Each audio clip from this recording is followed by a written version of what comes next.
La sédentarité, de quoi parle-t-on?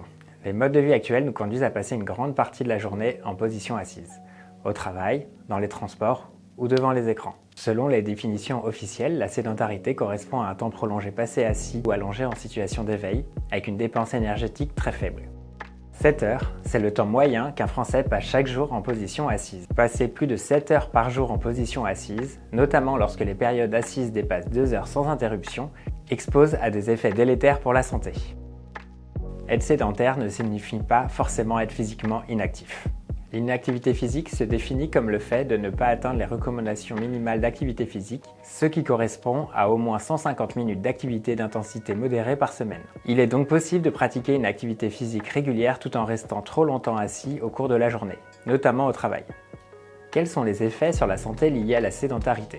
Une exposition prolongée à la sédentarité est associée à une augmentation du risque de nombreuses pathologies chroniques, comme une majoration du risque de 16 à 21% d'accidents vasculaires cérébrales, une majoration du risque de 29% de maladies cardiovasculaires dont l'infarctus du myocarde, mais aussi une augmentation de 21 à 36% de certains cancers. Et enfin, il est constaté une augmentation de 25% du risque de syndrome dépressif. Limiter le temps passé assis est donc un enjeu majeur de santé au travail. Alors, comment réduire la sédentarité au bureau? Des actions simples peuvent être mises en place au quotidien. Utiliser un mobilier permettant l'alternance entre position assise et debout. Interrompre le temps assis toutes les 30 à 60 minutes, même brièvement. Idéalement, marcher quelques minutes. Intégrer de courtes pauses actives dans la journée, marche lente, étirement léger.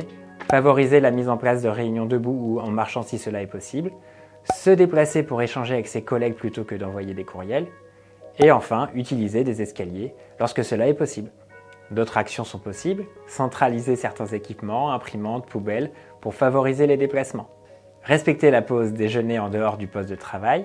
Encourager la mobilité active, vélo, marche, en respectant les règles de sécurité routière pour les trajets domicile-travail.